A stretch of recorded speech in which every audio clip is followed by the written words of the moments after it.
Thank you, ladies and gentlemen, for joining us once again on the State of Freedom. The State of Freedom is a listener-supported podcast. We're committed to pursuing the truth about policymaking, decisions, and situations in Louisiana and at the national level that stand to impact our freedoms. Please become a monthly supporter of the State of Freedom at freedomstate.us as we continue to expand the voice of liberty across Louisiana and beyond. Blanco Brothers has been in business in Louisiana for about 30 years now. I have personal experience with this company, and I know others who have as well. If you have a business or a home and you've got roofing, gutter, sheet metal issues at all, one number you need to know, and that's Blanco Brothers Construction. He will treat you right financially, and he will take very good care of you with regard to the quality of the service that he provides. I cannot recommend Blanco Brothers Construction more highly enough. Memorize the number 225-226-4222. Let him work with your insurance company and let him treat you right if you have a problem. There's no more important commodity on your home than your roof. And, when there's a problem with it, you need to be able to trust both financially and with respect to the workmanship who is doing your work. Blanco Brothers Construction, the very best in the business. Oops, sorry, William. Let's see. All right. I'll get it right. William, we'll bring you back. I overshot my landing. Welcome to the State of Freedom, everybody. Good morning. We, as you all know, are grounded in the faith and the Constitution. We're committed to giving voice to the truth, living with courage, and taking action. It's Tuesday, January 13th. It's 10 a.m. Central. And I'm Danielle Walker. I'm joined by my friend and co-host, the Watchdog in Chief of Louisiana Citizen Advocacy Group, and a great gift to us, Chris Alexander. We are coming to you live on Voice of the People USA TV and radio network, on Rumble, X, YouTube, and Facebook. And you can always catch us later on the audio-only platforms like Spotify and Apple Podcast. Well, since I already showed my hand, let me bring him forward. Sorry, William. It's Monday in podcast world over here. Well, joining us today is our good friend, William Most. He is a constitutional tiger who relentlessly defends the citizens of Louisiana against the bad actions and overreach of the state. The last time we had him on, we discussed a client of his, Dr. Faratesh Amami, a chemistry professor at Southeastern Louisiana University who was researching pollutants in Lake Maurepas, and when she reported her findings publicly on the alarmingly toxic levels of pollution in the lake, she was quickly pulled from the research project by the university. And the findings of her research did not bode well for the potential carbon capture and sequestration projects being considered in the area. And it doesn't stop there, folks. As the story had been dug into, we discovered that highly unusual non-disclosure agreements were being signed by municipalities, CCS companies, and others at the apparent instigation of Louisiana's Economic Development Agency. So we will be getting into all of that shortly. William, welcome to the show. Absolutely. Thanks for having me back on, Danielle and Chris. Yeah, absolutely. Well, let me get into the scripture of the day so we can kind of set a tone before we all get mad. It's Hebrews chapter 4, verses 12 through 13. And it says, "For we have the living word of God, which is full of energy, like a two-mouthed sword. It will even penetrate to the very core of our being, where soul and spirit, bone and marrow meet. It interprets and reveals the true thoughts and secret motives of our heart. There is not one person who can hide their thoughts from God. For nothing that we do remains a secret, and nothing created is concealed, but everything is exposed and defenseless before his eyes, to whom we must render an account." And related to that, 1 Corinthians 2:11 tells us that we can really see into a person's heart. It says that who can really see into a person's heart and know his hidden impulses except for that person's own spirit.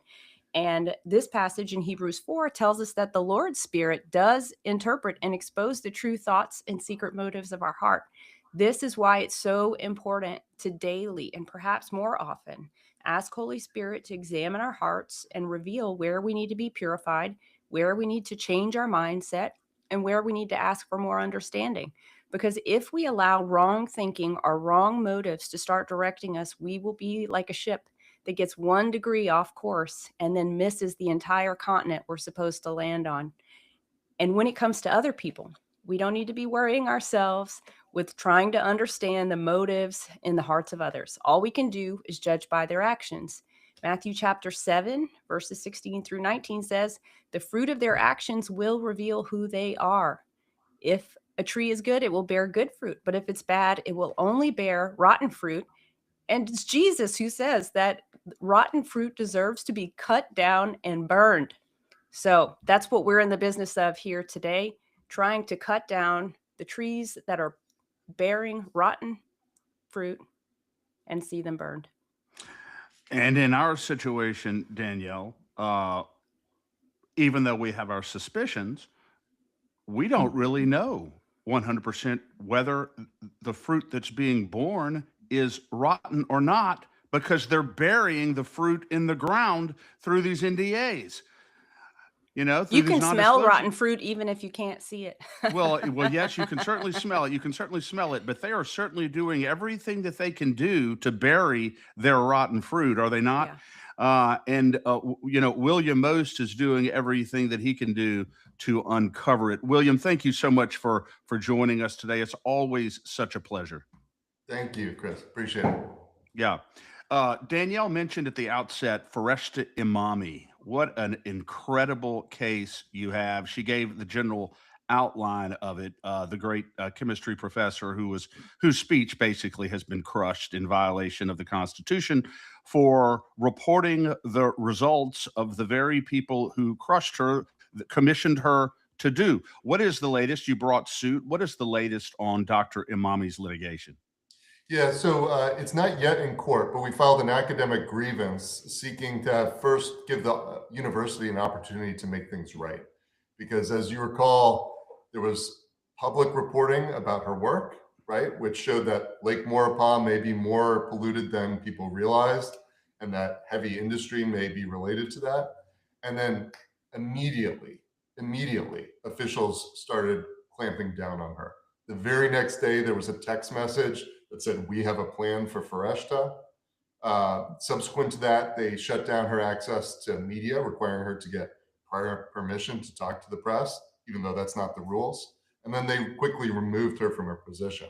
And the latest is that we're waiting for an academic grievance hearing date, but we've continued to get more documents because this is going to be a theme for today. The default rule for government should be transparency. And we have been able to get some records related to her through Louisiana's public records law. And the more documents we get, the clearer and clearer the story of retaliation becomes. We just got some documents on last Thursday that are explicit. Within days of publicity around her research, there's an email that says, we are planning to remove Foresta Imami. Wow. So it's getting clearer and clearer. Yeah.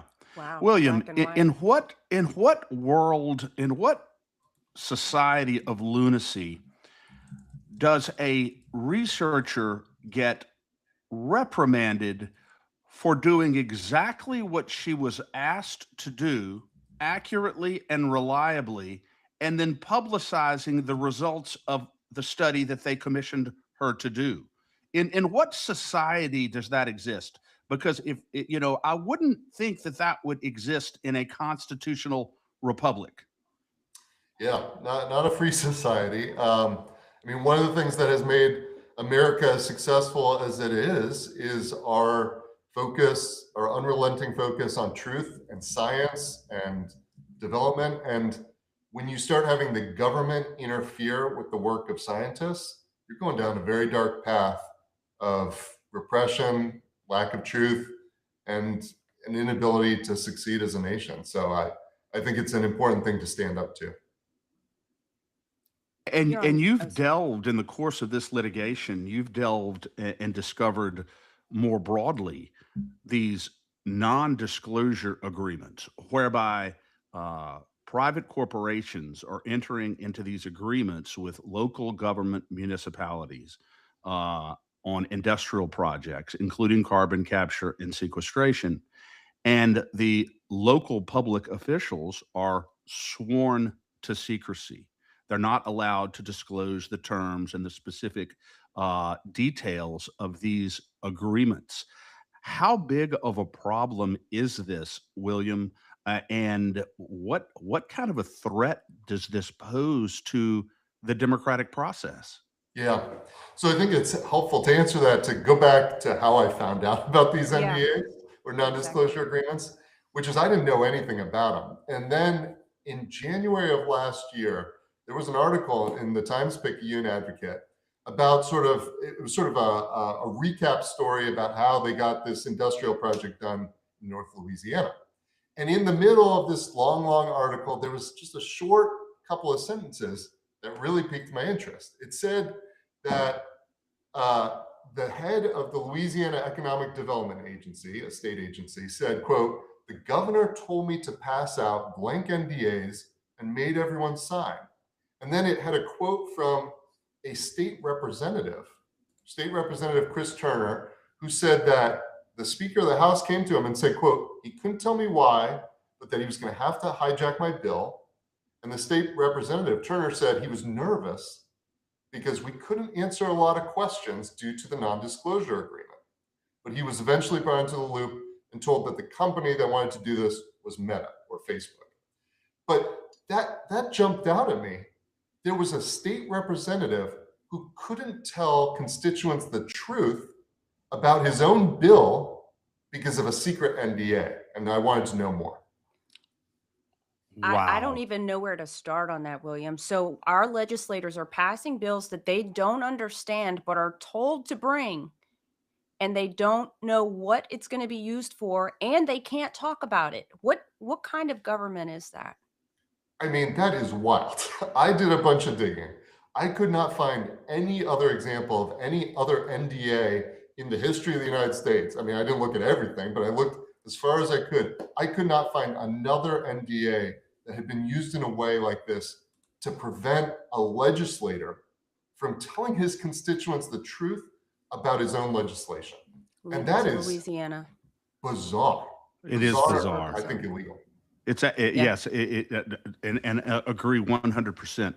What is the argument, William, that these corporations make in order to justify these NDAs? I've heard that it's necessary, to prevent being undercut by their competitors. It's necessary in order to prevent proprietary information from being disclosed, which obviously they have a right to their proprietary information. But it seems that they are sweeping awfully broadly. Can't these objectives be achieved through appropriate redaction? Do you have to conceal from the public an entire agreement, or all of the negotiations that involve the spending of millions and millions of dollars of our money on projects that very well could harm the public? I mean, is that basically what they argue, and is that the extent of their argument justifying these NDAs? Well, and even before you get to that, Yeah. if you don't mind, do you know what bill it was that Chris Turner was talking Great about? question. Yeah, I'd have to go back and look. It was a bill related to, I don't know, some sort of deal related to the Meta data center. So these big tech companies are putting in large data centers sometimes in rural areas. This one was in North Louisiana. And so it had something to do with that. But I think going back to the question of what's the explanation for this is, right, that companies don't want to let other companies know where they're trying to go, what they're trying to do, right? But then that begs the question, well, why do they need to talk to local government officials? And the answer is because they're looking for public money, right? Whether it's through tax breaks or through direct giveaways of public funds from the state to companies. I mean, what we saw as an example in Ascension Parish, they're building this industrial park that's about 9% of the entire parish. And the Landry administration is committing to giving away $600 million of taxpayer money to this project and almost $1 billion in state and local tax breaks. So the reason why these companies have to talk to the government at all is because they want freebies. They want giveaways of public money. And so they both want the public money, the taxpayer money, but they also don't want anyone to know what they're doing. And I think that's why they've started using these NDAs, and they go back at least 5 years, perhaps Yeah. further. I mean, if they were honest, they would just go buy an island and do whatever they want over there. I think it's been Yeah. done. Right. I mean, Well- look, people can buy land, but the Yeah. question is, do you get to secretly negotiate with the government without Exactly. taxpayers knowing? That's the problem. Yeah. Exactly. William, is it part of your argument that the moment the first dime of taxpayer money is being negotiated or spent, then the result of that must be full and complete transparency? Is there any part of these multi-billion-dollar negotiations between private corporations and local government officials that should be concealed from the public? I mean, I could imagine some edge cases where there might be some need for confidentiality if there's public safety issues or, particular threats. But what I think we want to avoid is letting those exceptions to the rule become a blanket of secrecy that prevents the taxpayers, the constituents, the voters from knowing what their officials are doing until everything's done, right? Because the whole point, our law is set up in a way that voters are supposed to be participants in the process, right? We're supposed to know what the government is doing so we can give feedback, so that we can go to our representatives, tell them our opinions, our thoughts, raise concerns, right? So that they can then be responsive to the voters and the taxpayers.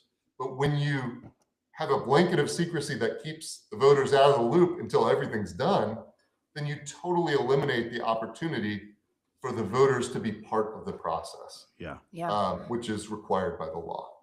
Yeah. It sounds a lot like tyranny to me. William, what Indeed. you have a client that you're representing because of these NDAs?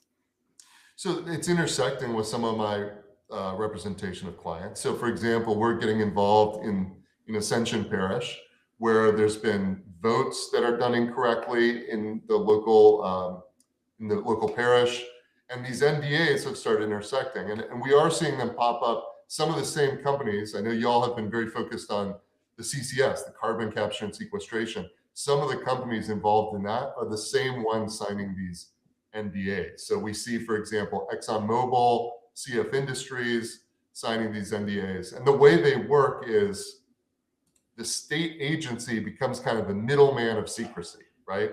So a company will sign an agreement with the Louisiana Economic Development Agency for secrecy.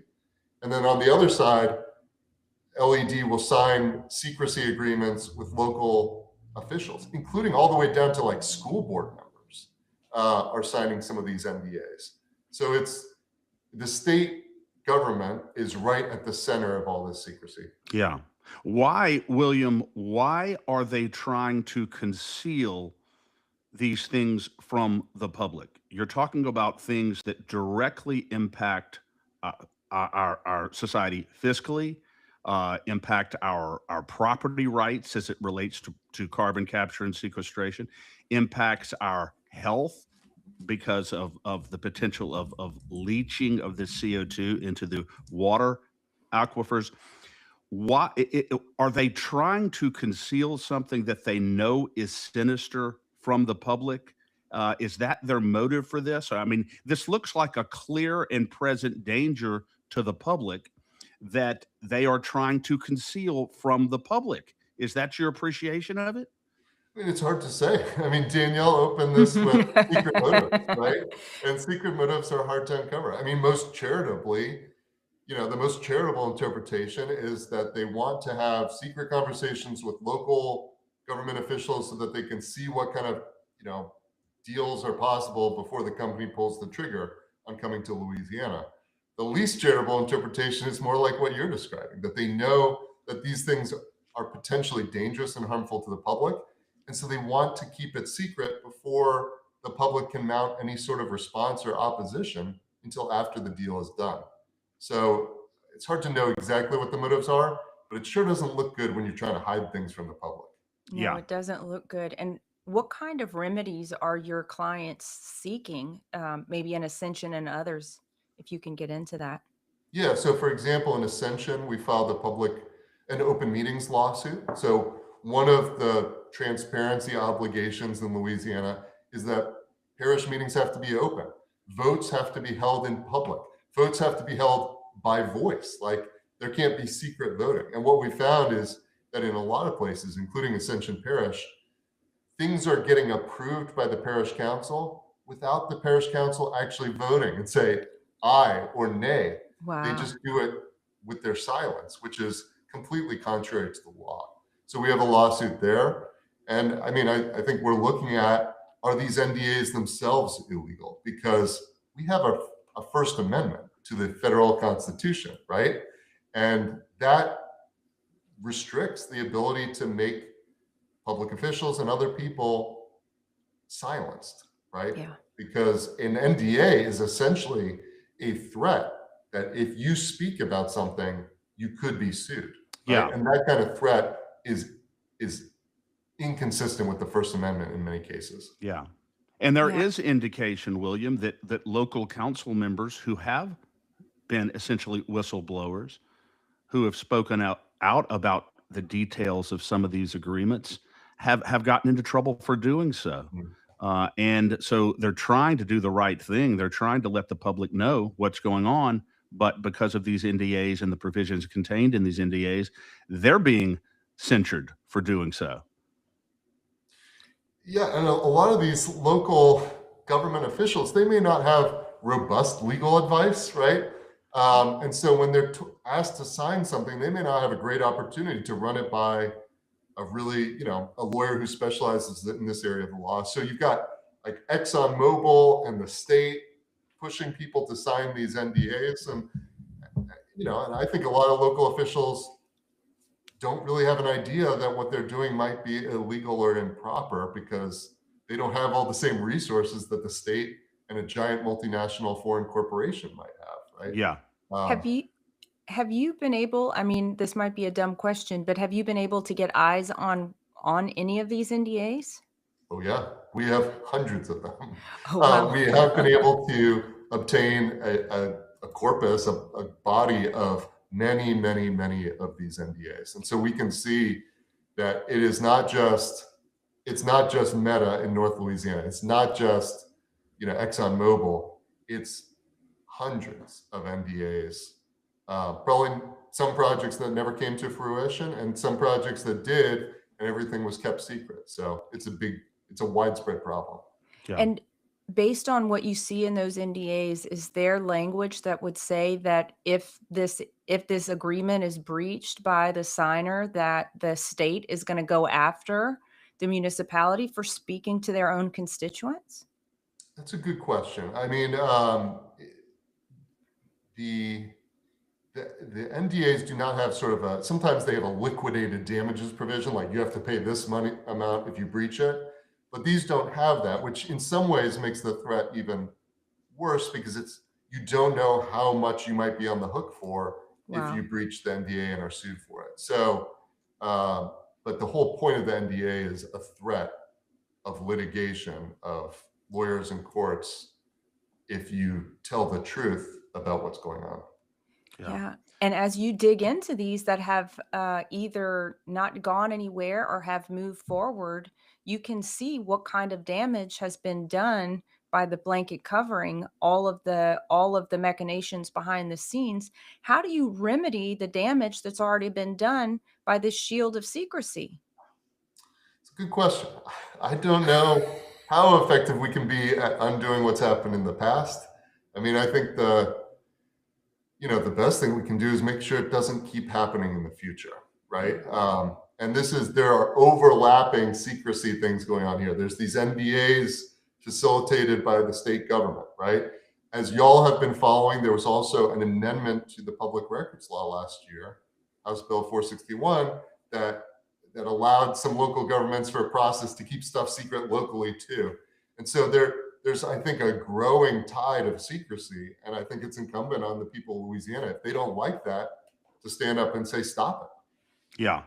HB 461, William, and it became Act 618. And Danielle and I will talk more about that, but we opposed that relentlessly during the pendency of that bill. It barely passed. It failed the first time and came back and passed the second time because of what appears to be largely an innocuous amendment that was injected into it that made it palatable to a couple of more senators who voted for it.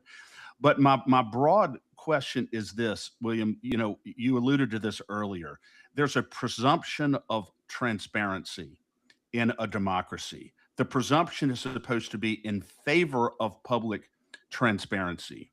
It seems like these NDAs and the codification of law that allows these NDAs sort of switches the burden of proof and switches the presumption from transparency to a lack of transparency. And we have to go in and prove an exception to the rule that they've codified. That seems really, really dangerous to me. Yeah, and y'all are big supporters of the Constitution, right? I know. And in Louisiana, public records access is not just something in the law, it's a constitutional right. It's actually written into the Louisiana state constitution that people have a right to access public records. And so this isn't, this is a potential violation of the federal First Amendment. It's a potential violation of the state constitution. And it comes at the same time that the government is trying to keep these things secret, but also have that happen with lightning speed, right? And that's not my phrase. The governor actually signed an executive order called the Lightning Speed Initiative last September that would try and speed up some of these industrial projects without as much oversight as before. And so when you've got secrecy and lightning speed, this is just a recipe for the public not to be involved. And I think the timing of it is really interesting because remember the Smitty's explosion, the industrial facility that exploded? That was August 22nd. Weeks later, the governor is signing the Lightning Speed Initiative on September 16th. You'd think that a responsible government, when there's a giant harmful explosion that causes a huge amount of damage and pollution, would pump the brakes, right? Not hit the accelerator and not let people know what's going on. Yeah. Wow. This, William, is so alarming when you really look at it, and certainly in terms of the implications going forward. What is the nucleus of the argument? I know we've touched on it here. What is the nucleus of your argument in court regarding why these NDAs are constitutionally impermissible? Yeah, so if these NDAs are litigated, I think the core would be pointing to a series of cases that have said that, even contractual limitations on speech are, quote, unenforceable and void if they harm the strong public interest rooted in the First Amendment, right? So the government can sign contracts, but they can't sign contracts in a way that violates core constitutional protections.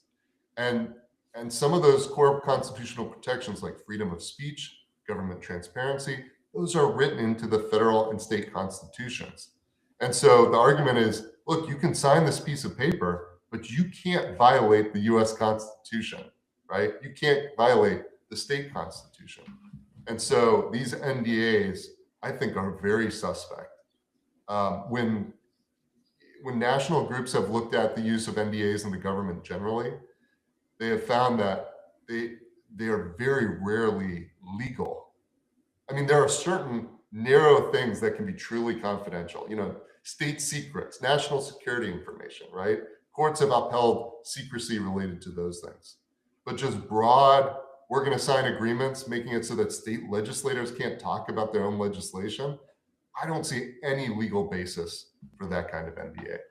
And William, as you were saying that, you specifically mentioned the strong public interest in information and being able to know what it is your government's doing. And I find it really interesting that the Public Service Commission will most probably, we discussed this last show, Chris, with a PSC commissioner candidate, that the PSC will most likely be in a position to vote on whether carbon capture sequestration is in the public interest. So they want us, I mean, just to put a fine point on it, they want us to pay for it. They want to tell us that it's good for us, but they won't tell us what it is. I think that's right. And, you know, people on like the PSC board, you know, they are human beings, right? Yeah. They don't know everything. Exactly. They're not informed about everything. They have to be educated about stuff, right? They learn. And if they're only hearing one side of the story from secretly from the big corporations that want to do this, and if it's secret such that the public can't get involved to tell the other side of the story, you've got a real problem. Yeah. So I think this harms the public officials themselves because it prevents them from getting the information they need to make wise decisions about our state. Yeah. Yeah. And William, I wanted to bring up one other point. I thought I'd save it till after we let you go, but I want you to be aware of this if you're not. That last session, I believe, and Chris, you can correct me if I'm wrong, you were talking about the critical import of public records laws for transparency for the people. Well, at the behest of the governor, Senator Heather Cloud brought a bill last session, or perhaps the session before, Chris, you can weigh in on this, that would have made it more difficult for people to bring public records requests.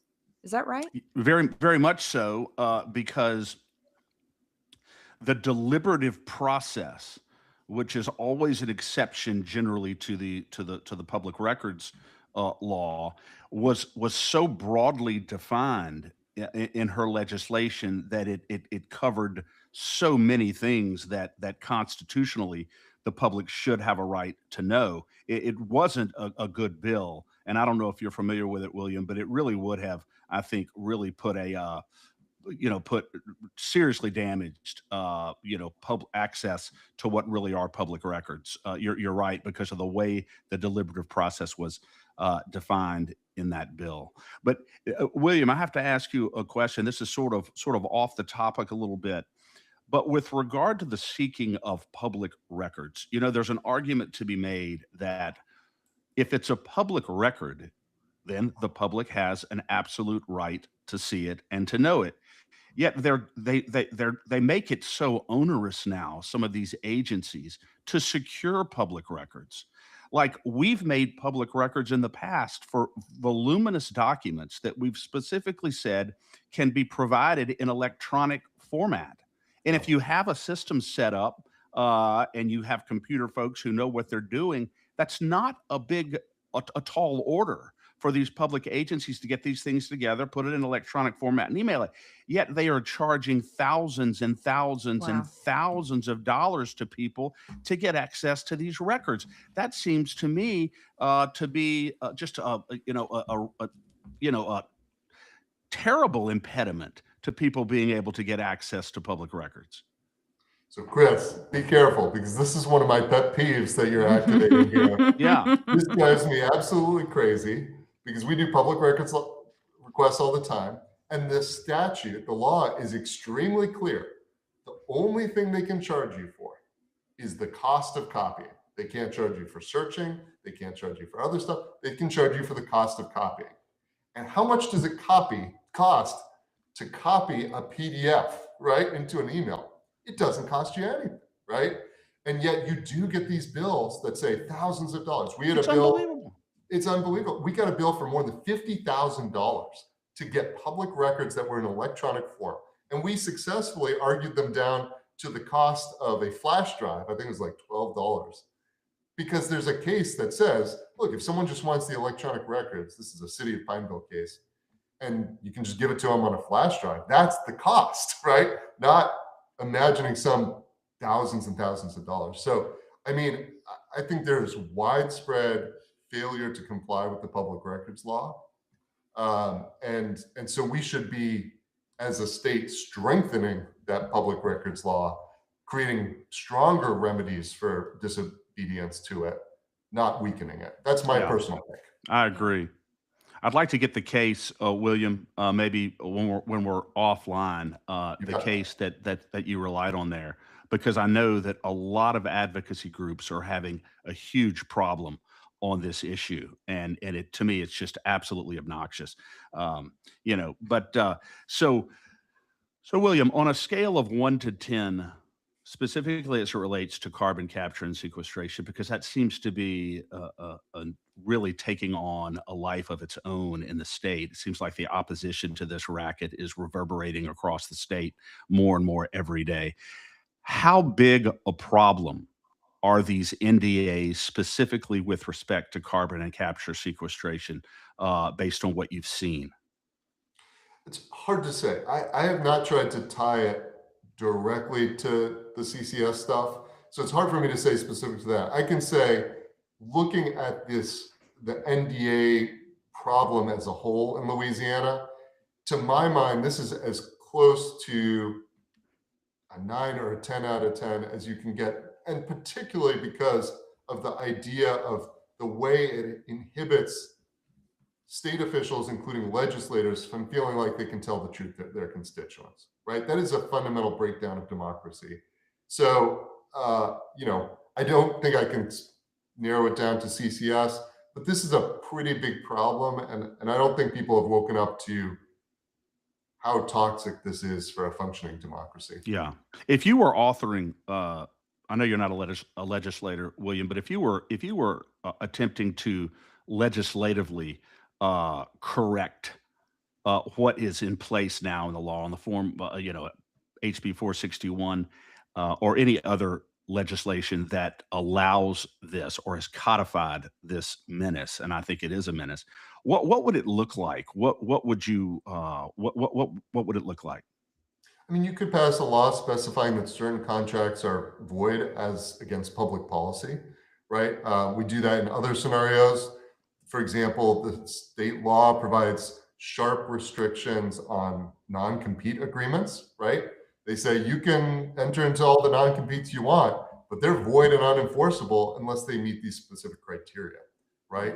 Because we have a public policy that you shouldn't be restricted from plying your trade, right? And so I think similarly, you could do something with NDAs. Say these are going to be unenforceable unless they meet some very narrow criteria about, I don't know, some imminent threat to public harm or something, right? And similarly, you could also amend the public records law to make it clear that the constitutional right to public records trumps and overpowers some businesses' desire to keep things secret when they're talking to the government. Yeah, Right? yeah. And the spirit of all of it, I think, should reinforce that the presumption, as you've talked about, is always in favor of disclosure. The presumption is always in favor of transparency, and they have the burden. People who are seeking to conceal public records, or what we believe are public records, they have the burden of establishing a compelling reason why they have to do so. Because as the law exists now under HB 461, the presumption is very much in their favor.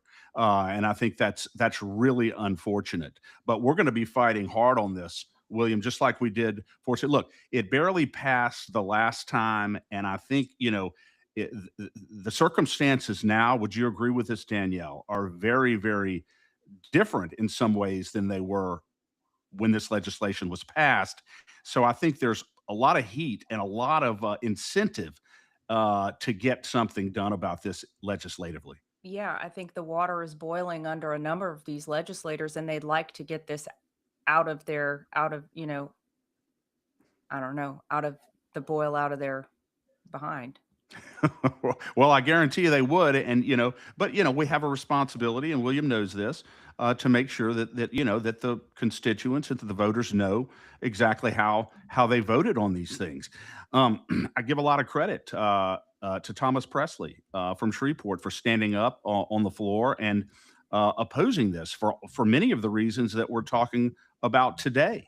They're concealing how massive amounts of our money is being negotiated and being spent.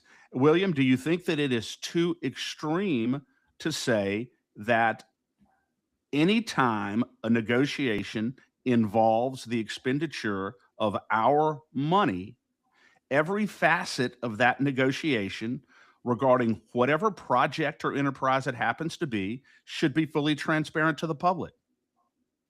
I mean, I don't think that that's extreme. I mean, it's your money as a taxpayer. Yeah. You should know how it's spent and how it's being proposed to be spent. So, I think you have a right to know how your money taken out of your paycheck is being used.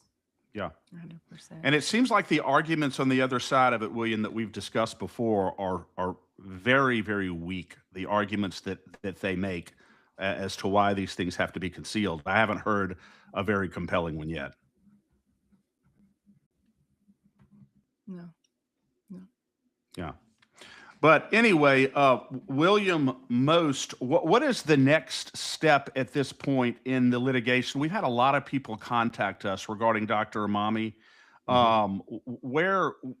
What's the next step in that now? Yeah. So hopefully there will be a hearing sometime in the next couple of months at the university. And I think the university has an opportunity to do the right thing because the facts are pretty crystal clear that this was a violation of her academic freedom and her free speech rights. And so hopefully the university will do the right thing, put her back in her job, right? In which case there may not have to be litigation. But if they don't, then she'll certainly be able to assess her options. But I think, it can feel very lonely when you are at a university and you're kind of under siege from the administration. And so I'll convey to her that people have been reaching out to y'all because it's a hard thing to be at the center of this. And for a lawyer, I mean, I'm used to these kind of fights every day, but not everybody is. And when you're the target of government repression, it can feel pretty lonely. So the fact that your viewers and listeners have been supportive means a ton. And I will convey that. Thank you. Thank you so much. Please absolutely do convey our support, and just that we are so proud that she's had the courage to stand up for the position that she's taken, because the people deserve the truth. And she got into this kind of research for a reason, and it wasn't to do the bidding of big corporate, apparently. And I just applaud that. Thank you. I do too. William Most, God bless you, sir. Thank you for joining us today, and please keep us in the loop going forward on this and all the other things that you're working on. Thank you, Chris. Thank you, Danielle. I appreciate it. Great to see you. Have a good one, William. Chris, I don't know if it could be any more clear that transparency has been under assault in Louisiana since we started this. And it occurred to me this morning, I mentioned to you when we were getting ready for this show, that we are going into our fourth legislative session, our fourth year of covering the legislature on the State of Freedom here. It starts in March, on March 9th. And one theme we can be absolutely sure of is that transparency has been under assault the entire time. No question about it. Absolutely. And HB 461, Danielle, from 2024, that became Act 618, is a perfect example of that. Yeah. And that was the legislation that we relentlessly opposed that allows for the concealment of these negotiations, but economic negotiations, contractual negotiations between these big corporations and local governments. And that bill, as bad as it was, passed the House 79-18. And then we caught wind of it, and it gets over to the Senate, and we fought it hard. It failed on the Senate side initially. It was a tie vote, 18-18. Then there was a motion to reconsider. If you have a tie, you can reconsider it. And ultimately, it passed 20-18 because several senators switched their votes on the bill. It was Eddie Lambert switched his vote. Mike Facey switched his vote From no to yes. Yes, to yes on this. But it was really a very, very contentious. And Patrick Connick switched his vote from no to yes on this. And there were two senators who had voted for it initially, but because of a lot of pressure, voted against it the second time. And that was Mark Abraham and Robert Mills. But the net effect was it was 20-18.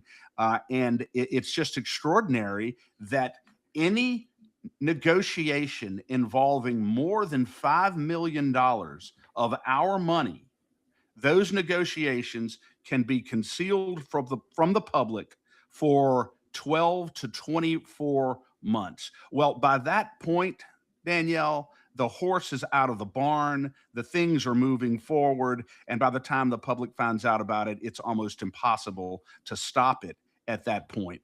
Well, So and Chris, just to add to that, William was talking about the executive order put forward by Governor Landry to move these projects at lightning speed. So they have the time period in which the public is not allowed to know.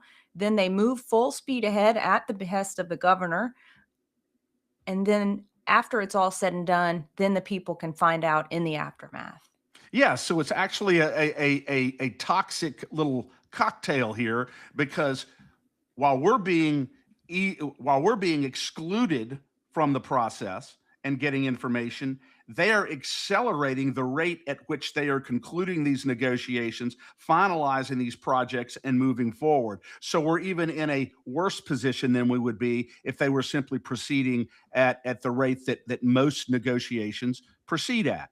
Yeah, and I also want to mention, sorry, Chris, two other things. So I did mention the attempt to weaken the public record laws or make it more difficult for taxpayers, citizens of Louisiana, residents of Louisiana to obtain public records. You and William both agreed that it's already difficult to obtain public records, and they put an onerous hurdle in front of you to get that, and people can't afford a $50,000 bill.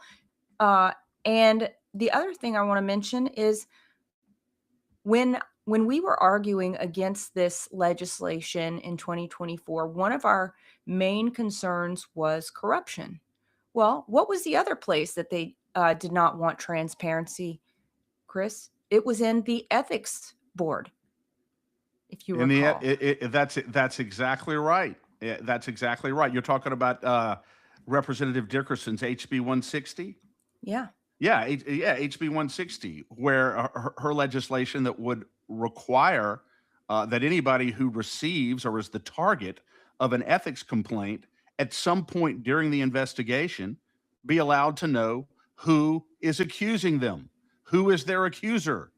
This is not something out of a Kafka novel where you have this nameless, faceless bureaucracy charge, that is menacing you, and you have absolutely no idea who it is, what it's all about.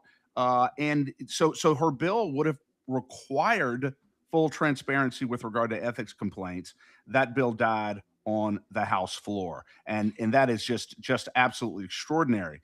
But another Danielle, fight, yeah, I'm sorry, and another fight we've also had with respect to transparency is getting video recordings of public meetings.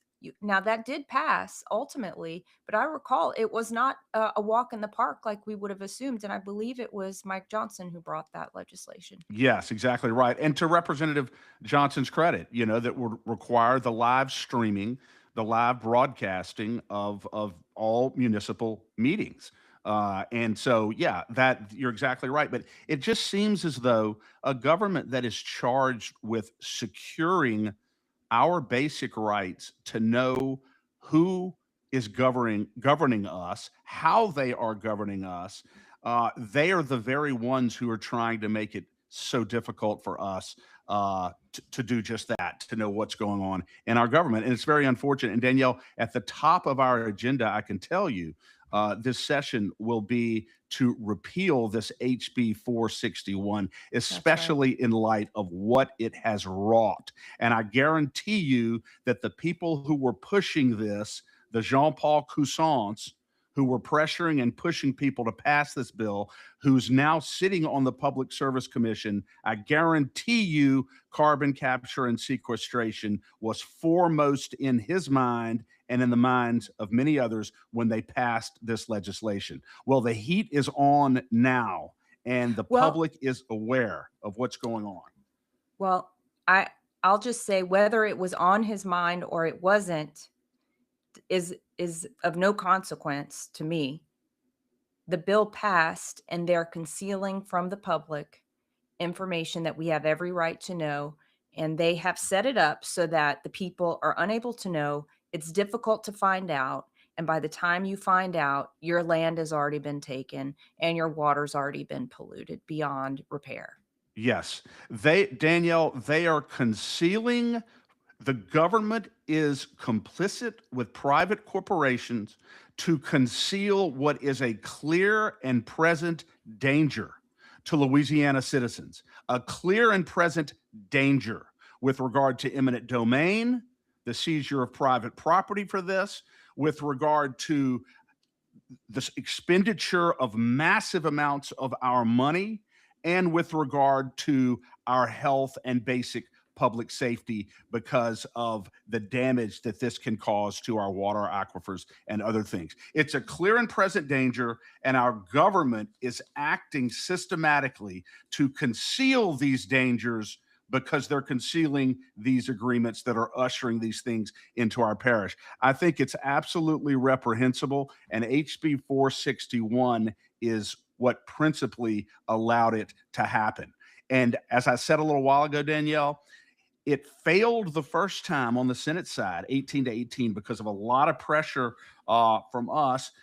Patrick McMath filed a motion to reconsider it because of really what was an innocuous amendment that was included, but theoretically made it more palatable to the Senate. So there was a revote. Several senators switched their votes from no to yes, and it passed 20-18, barely, and then, of course, was signed by the governor. But it was never very popular legislation. And I think that it is ripe for repeal and very well should be. And because the citizens of Louisiana have every right to be very, very alarmed by this. Well, to me, Chris, this is an echo of COVID, right? Because the government has done everything in its power to promote something that the people don't want. It's made it absolutely very difficult for the people to refuse the thing that the government is shoving down our throats and causing us to pay for. So it to me, it is an absolute echo of COVID. What I do want to bring out and ask you from your lawyer's hat is LED, Louisiana Economic Development Agency. Have you ever seen an NDA set up that puts a government agency, sets a government agency up as basically a priest? So I was trying to think about what is an analogy for the way that these NDAs are set up. It's not an attorney-client privilege, right? Because no attorney gets attorney-client privilege on both sides of the case. You only get it on one side of the case. But a priest can talk to both parties, keeps his mouth shut, and everybody keeps their mouth shut and moves on. So LED thinks that they are the priest, the high priest of economic development in Louisiana. Is that what we're looking at? I believe I believe that's a fair characterization. That's exactly right. And they are the gatekeepers to determine. However, in this case, Danielle, the priest is like a puppet, and the entity that is holding the strings are the private companies that are initiating these NDAs. These NDAs are being initiated at the request of these private companies who are trying to conceal what it is that they are doing. They're the ones who are insisting upon these NDAs.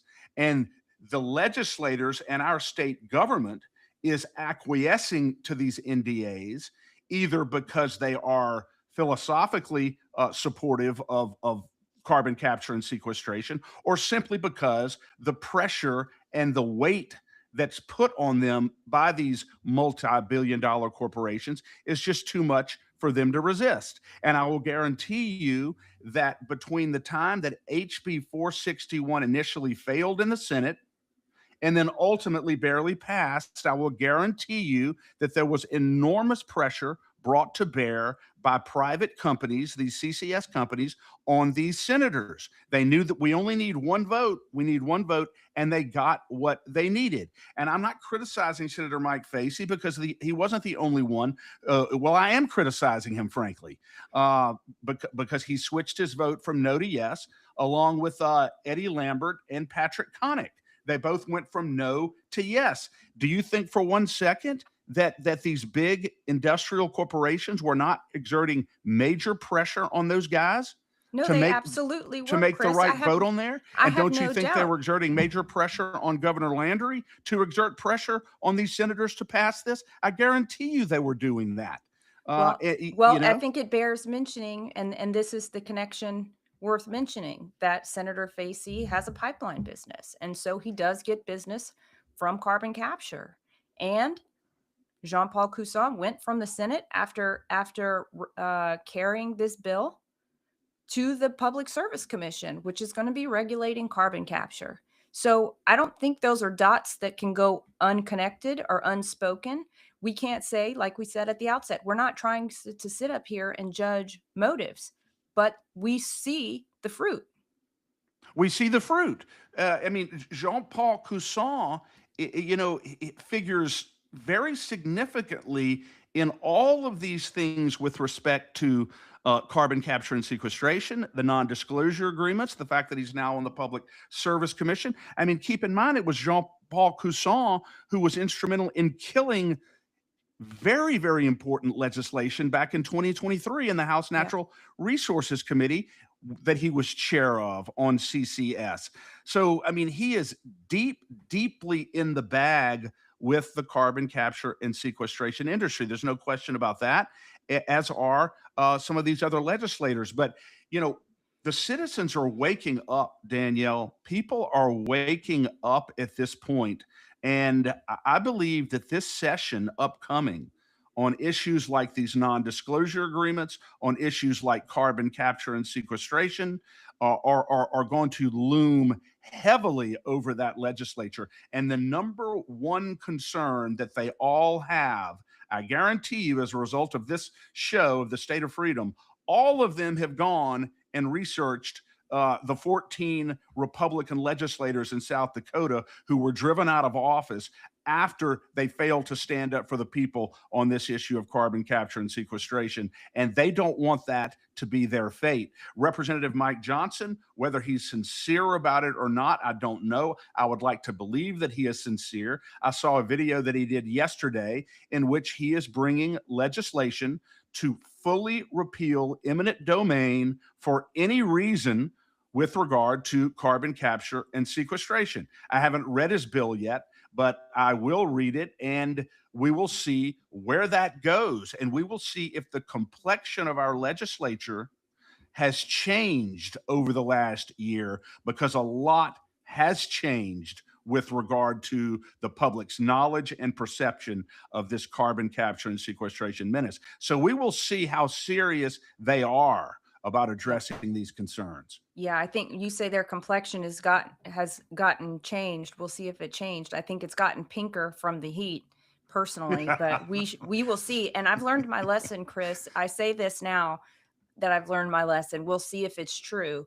But to not get too excited about any legislation in advance, because people will bring this legislation and then somehow it gets torpedoed or it gets held up by the Senate president or the Speaker of the House. So we will see. I mean, we are going to bulldoze this session. And I just want to thank all of our viewers who have been active. I want to thank all of the LCAG members who have been active. This session, we need to come out of the gates like really running, really ready for a fight, because I don't want to be in this position next time.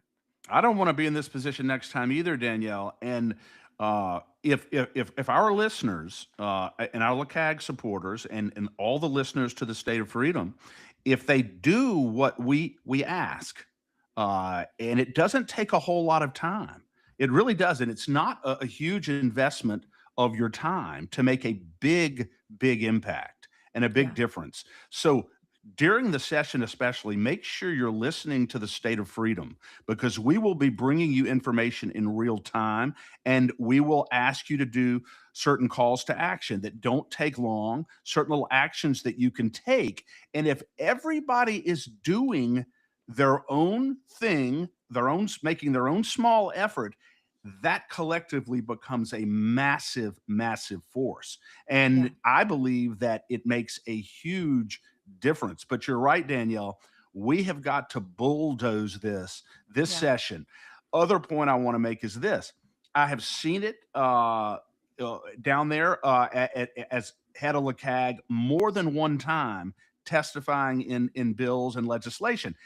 So often you have these legislators who are getting heat from their constituents, and so they bring a bill to address the concern, but often they have already pre-manipulated the outcome. And Hmm. it's unfortunate, but it absolutely happens. Yeah. So they get to have their cake and eat it too. Well, I Yeah. brought the legislation, I argued for the legislation, I'm sorry it didn't pass. That doesn't work. The legislators need to understand that every single one of you is going to be exposed to your constituents for taking steps to kill good legislation. So don't think that we're not on to that manipulation, that we're not on to that game that is played down there, where Yeah. they bring a bill, it fails. Oh, I brought the bill, I did my best, so leave me alone. That's not going to fly anymore.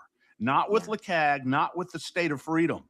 Every single person who represents themselves as a Republican, who runs on principles of constitutional conservatism and then betrays that trust in the legislature, is going to be exposed without exception and without apology. And that's why it is so important that we continue to build our listening base on the State of Freedom, because there is strength in numbers. Everybody unified, moving in the right direction, Danielle. There's really nothing that we can't accomplish.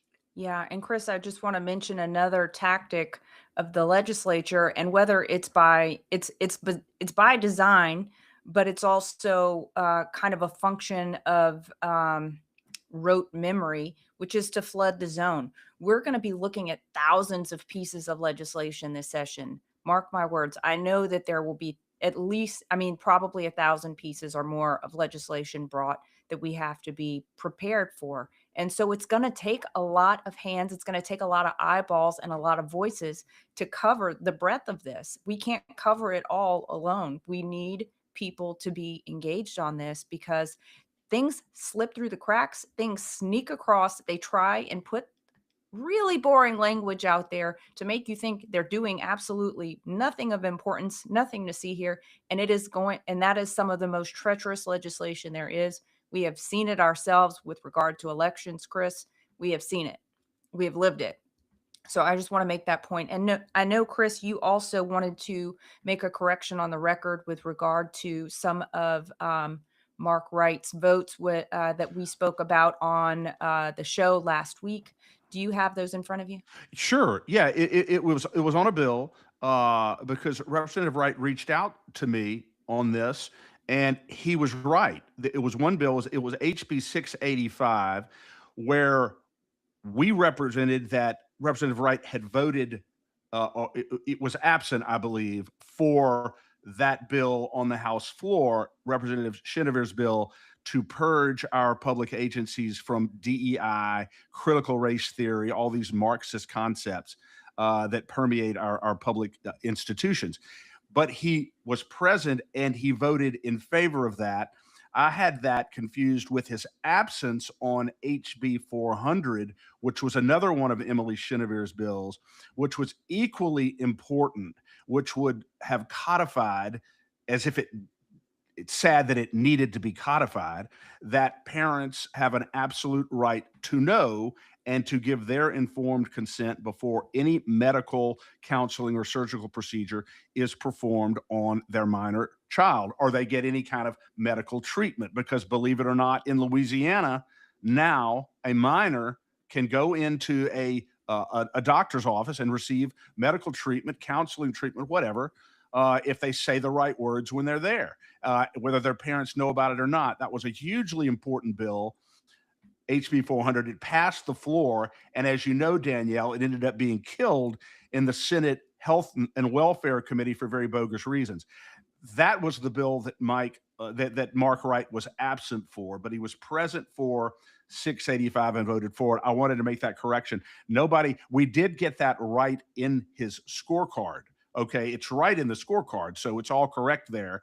But I misspoke on that issue. I had it confused with HB 400, and I wanted to, for the benefit of the record and in fairness to Representative Wright, to correct that. It doesn't change the fact that he was absent for numerous important bills, and it doesn't change the fact that he voted for things that were clearly not in the best interest of Louisiana citizens, and it doesn't change our overall perspective that he's not really a reliable conservative. And you just look at his voting record and his LeCag scorecard.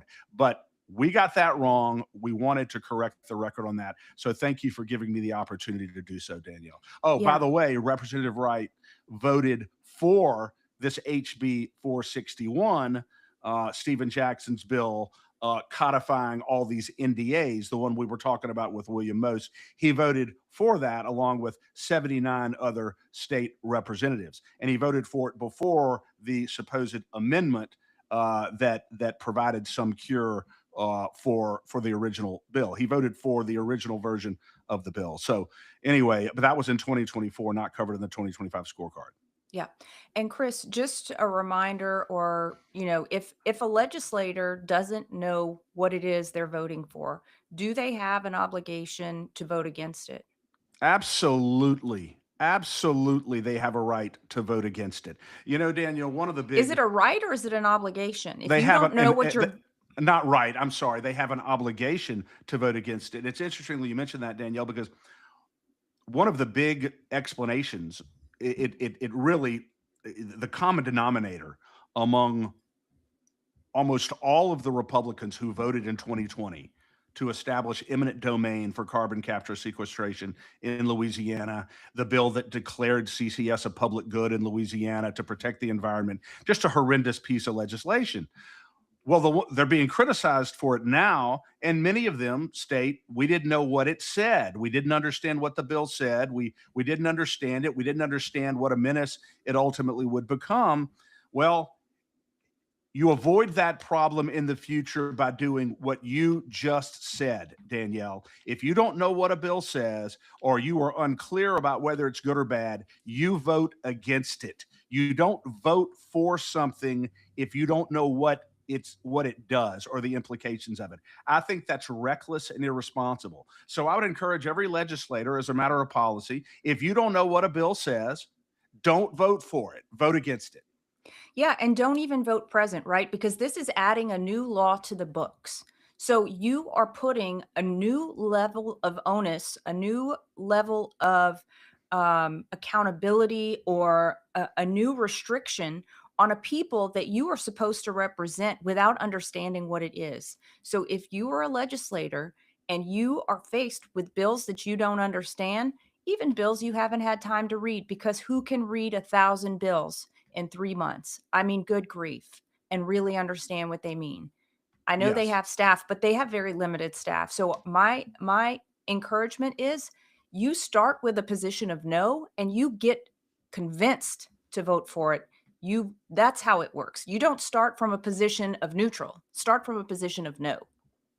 Exactly. That should always be the default position, Danielle. And I could not agree with you anymore, because there have been a number of bad things that have passed that legislators have supported, and then they look back and say, I had no idea that was the implication of that legislation. I didn't know that. Jay Galley, admitted as much, very frankly, and I respected him for it when not too long ago at a ceremony over in Mandeville, and he said, look, I didn't even know what that bill did. I didn't know. I voted for it because I looked up on the screen and I saw that a Republican that I respected was voting for it, and so I voted for it.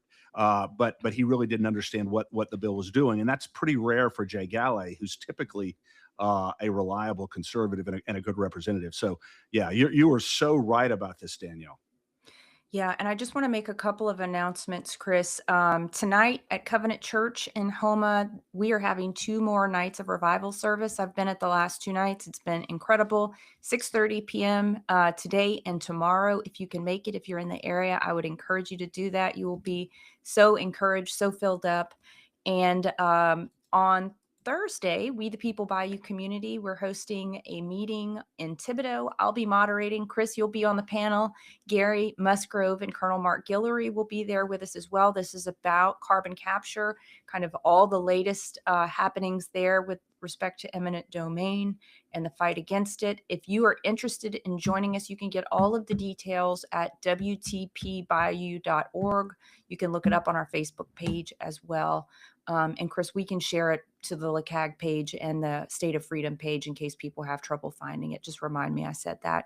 And then just a reminder, the Warrior Circle is open for people who want to support this show.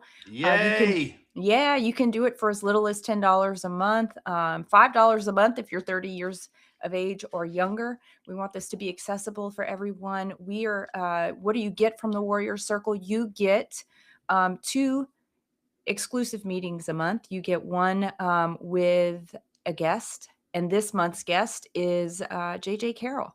We're super excited to have him. That's going to be on the 21st. So if you have signed up for the Warrior Circle, or if you are planning to, mark your calendar. He's going to be joining us at 8 p.m. for an exclusive stream with Q&A.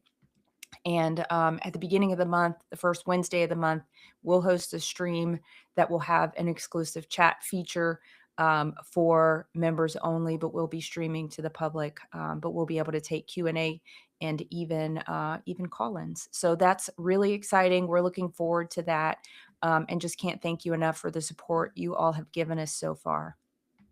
And I know, Danielle, that many of our listeners think about it every day. I need to subscribe to the State of Freedom. I need to become a monthly donor to the State of Freedom. I need to support the State of Freedom. And they keep putting it off. So don't put it off anymore. You know who we are. You know we are faithful to you. You know we are your voice.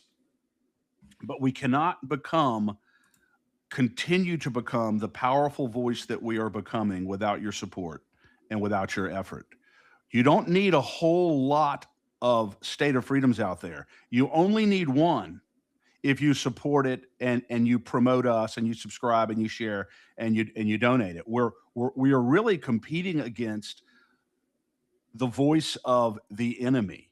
We're not only competing against the voice of the enemy, Danielle, we are competing against a voice that wants to crush our voice. Yeah. And so in a certain sense, this is really David and Goliath. It's like the State of Freedom and LeCag versus all of the evil that exists out there. And we are up for this fight 100%. It's a fight that we were built for and made for.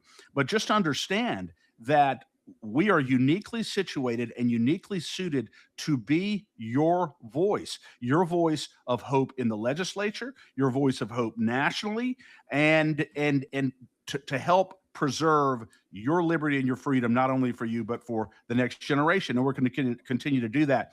But you can't sit on the sidelines. You've got to support us. You've got to subscribe and you got to share so that we can continue to grow and become everything that we can become. We only have 2 loyalties, and that is to you, the citizens of this state, and to the United States Constitution. And we are unapologetic in that, which is the very reason why we don't accept money from special interests. And we just will not do it because we don't want to be compromised in our mission. And it's a mission that I'm thrilled to be engaged in with you, Danielle. Yeah, likewise, Chris. I'm so thankful that we have this opportunity, that I'm thankful that God brought us together. Chris, you are such a champion and a warrior. I was bragging on you yesterday because I'm not necessarily the person who loves the most confrontation, but you are fantastic at it and you don't back down from a fight. And I just appreciate that so much about you, because you're fighting for what's right. We're fighting for what's right. And remember, everything that we do here, resonates in eternity. We'll have a long time to think about it. So let's make sure that we're doing everything we can every day, every minute, to protect and to preserve freedom. And blows my mind how far we've already come. Yeah. Amen, Chris. Well, God bless you, sir. You as well. And inveighing we shall go, in the words of the immortal William F. Buckley Jr. And you know what? I forgot to mention one other announcement. I'm sorry to mess up your exit, Chris. But No, it's quite all right. Tomorrow, I don't really want to exit with you. Tomorrow on For the Love of Freedom, Praying Medic will be back with me, and we will have a jam-packed conversation because there's so much going on in the world. So be sure to tune into that live at 10 on all the usual places. So thank you. God bless you, Danielle. God bless you, Chris. Take care. Meet the world's first living, full-spectrum, certified organic CBDA hemp extract. Ness's hemp oil was extracted from seed to bottle without chemicals, solvents, or heavy metals, and it surpasses world-class standards for purity. This pure and powerful CBDA has been proven to reduce aches and pains, ease mental tension, and promote better sleep. To get yours today, visit the Shop Our Partners page at freedomstate.us. If you're looking to invest in physical precious metals or convert your 401k to a precious metals backed IRA, please consider making your investment with our trusted partner, MetalStacks. Their prices regularly beat the big sites, and they have no credit card fees or minimums. Shipping is free for orders over $500. Just visit metalstacks.com/dwalker or get there from our website, freedomstate.us. If you're interested in the IRA conversion, drop me a message at danielle@freedomstate.us and I can get you connected with their white glove service. Thanks for joining us today on the State of Freedom. Be sure and check out the show notes for this episode. You can always go there and find the calls to action and resources mentioned in the show, and you can find out more information about our advertisers there as well. If you want to learn more about us or support our work, visit freedomstate.us. To get involved with Louisiana Citizen Advocacy Group, visit lacag.org. We'll see you next time. God bless.